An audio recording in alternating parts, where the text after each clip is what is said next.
รูปกับรูปต่อก็เป็นนาวนะคะพอดีมีไว้ตั้งเป็นสักในมัดถอมตั้งในค่ะในปุ๊กก็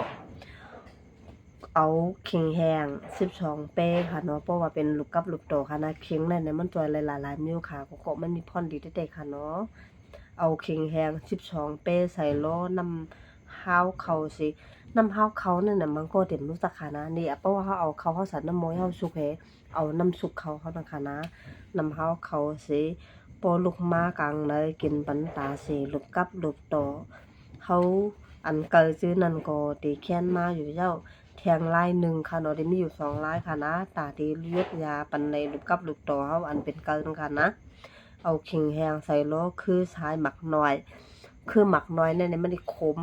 ไว้มันดีเหมือนหนังอาเต้ปุ่งตีเหมือนใหญ่คิวจิ้วงิ้วงูโกเชเปินเนาะขมก็ขมปีใส่ค่ะคือหมักน้อยฉีปุ่นเฮอกึด1ปุ่นเสกินอันเป็นเอ็นคืนอันเป็นไว้เบี้ยวข้าวเหิงนั่นก็ที่หายอยู่เย้านะคะเนาะอำง่ายค่ะนะตอนตาโคนดีมาเอาคือหมักน้อยกินรอขิงแห้งได้ค่ะเนาะอารมณ์มันขมแห้งได้นะคะตูขาวแต่มันกินเลยค่ะหมักน้อยได้เนาะกูก็มาเฮ็ดด้วยอันเป็นขิงแห้ง12ไปใส่ร้อนน้ำเผาเขานะคะเนาะอันนั้นดิแค่ดิง่ายแฮอันนั้นอีกค่ะเนาะคือหมักน้อยนั้นมันขมแห้งนะคะ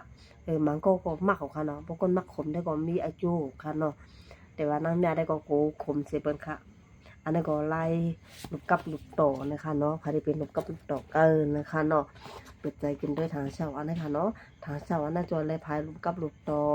แล้วก็ไขมันของน่ะเส้นเลือดนะอันลูกกับลูกโตนั่นย้อนสั่งแล้วมันปีนะจึงย้อนว่าออกลูกเฮามันแห้งค่ะนะพอออกลูกเฮาแห้งเนี่ยก็เขาไดิโปะมาลูกกับลูกโตแข็งง่ายหักง่ายก้นง่ายจิบง่ายเกยๆนาวๆนะกินปันทางเช้าในกลางค่ำกลางในกลางค่ำมันได้แค้นกว่าคันเนาะ